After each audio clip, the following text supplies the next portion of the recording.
Hello बच्चों, good morning. मैं सुजीत कुमार मिश्रा आज आप लोगों के बीच फिर से उपस्थित हूँ।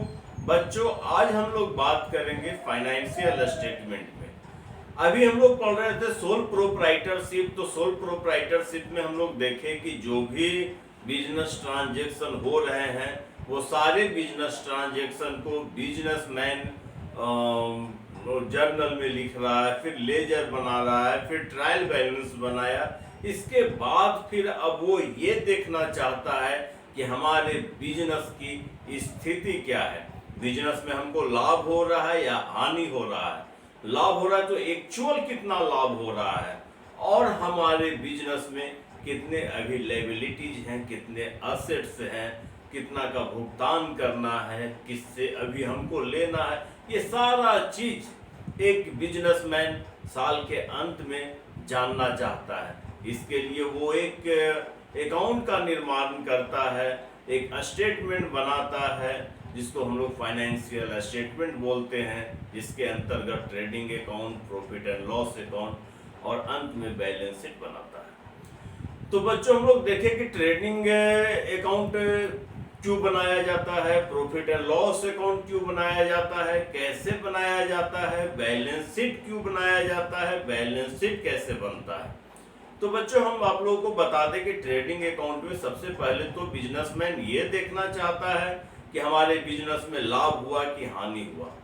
तो ये जानने के लिए सबसे पहला जो अकाउंट बनाता है जिसको बोलते हैं ट्रेडिंग अकाउंट, जिसमें वो करता क्या है कि अपना सबसे पहले ओपनिंग स्टॉक का जिक्र करता है कि मेरे पास इतना स्टॉक था, हम इतना का सामान परचेज किए, परचेज करने में ये खर्च हमको वहन करना पड़ा, उसके बाद फिर हम इतना में सेल कर दिए, इतना क्लोजिंग स्टॉक मेरे पास बच रहा है।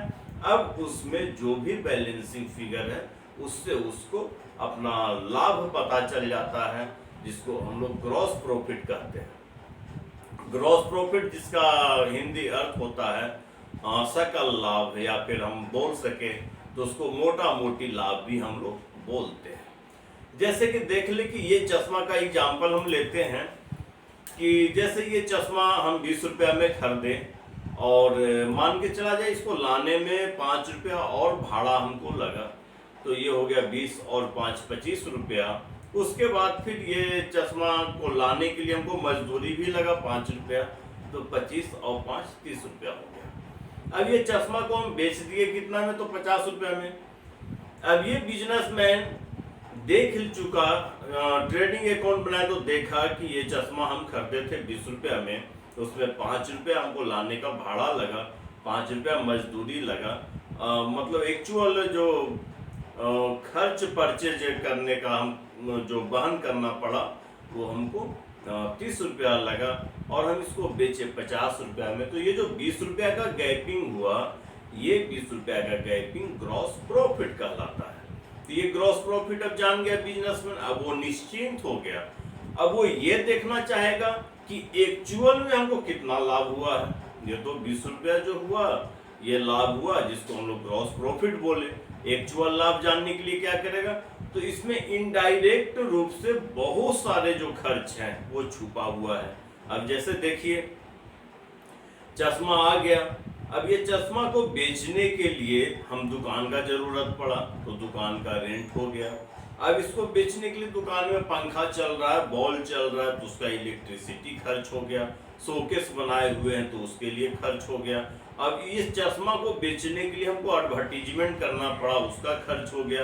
ये चश्मा को देखने के लिए कोई भाई साहब आए तो उनके हॉस्पिटलिटी पे हमको चाय पानी नाश्ता कराना पड़ा, उसका खर्च हो गया। तो ये सारा जो एक्सपेंस है वो इनडायरेक्ट रूप से ये चश्मा पे व्यय हुआ है। अब वो सारे इनडायरेक्ट एक्सपेंस को एक बिजनेसमैन लिखेगा जोड़ करके। अब वो देखा कि खरीदने में तो 30 रुपया का व्यय हुआ, इनडायरेक्ट रूप से 15 रुपया और इस चश्मा पे मेरा व्यय हुआ है, तो 30 और 15 कितना हो गया, तो 45 रुपया। अब ये चश्मा बेचा था 50 रुपया में, तो ये जो 5 रुपया का गैपिंग हुआ, 5 रुपया जो आया, ये बिजनेसमैन का एक्चुअल प्रॉफिट हुआ, जिसको नेट प्रॉफिट हम लोग बोलते हैं। ये हम लोगों को पता चलता है प्रॉफिट एंड लॉस अकाउंट से। इसके बाद फिर बच्चे लोग बिजनेसमैन करते क्या है, उसके बाद अपना एक प्रारूप तैयार करते हैं जिसको हम लोग बैलेंस शीट बोलते हैं, जिसका हिंदी अर्थ आर्थिक चिट्ठा होता है। इसमें वो अपने सारे लायबिलिटीज का जिक्र कर लेते हैं। लायबिलिटीज मतलब जो भुगतान करना है। इसके बाद वो सारे असेट्स का जिक्र कर लेते हैं। असेट्स मतलब जो संपत्ति क्रिएट हुआ है। अब वो देखते हैं कि मेरा लायबिलिटीज और असेट्स यदि दोनों इक्वल है, इट मीन्स मेरा बिजनेस का जो कंडीशन वो ठीक है। तो बैलेंस शीट एक दर्पण की तरह काम करता है। वो बिजनेसमैन को बता देता है कि आपका वास्तु स्थिति बिजनेस का क्या है, इसीलिए इसका निर्माण किया जाता है। तो बच्चों, आज हम लोग देखें कि फाइनेंशियल स्टेटमेंट में हम लोगों को क्या क्या बनाना है, क्या क्या पढ़ना है। अब बच्चे हम लोग प्रैक्टिकल करेंगे कल के क्लास में। कल मैं आप लोगों को बताऊंगा ट्रेडिंग अकाउंट कैसे बनता है, ठीक ना। इससे पहले बच्चे आप लोग एक चीज ध्यान दीजिएगा कि मेरा जो वीडियो बना हुआ है डायरेक्ट एक्सपेंसेस का, डायरेक्ट इनकम का और इनडायरेक्ट एक्सपेंसेस का, इनडायरेक्ट इनकम का, असेट्स किसको बोलते हैं, लायबिलिटीज किसको बोलते हैं, ये सारा ऑडियो आप एक बार सुन लीजिएगा तो समझने में आपको आसानी होगा। ओके बच्चों, थैंक यू सभी को।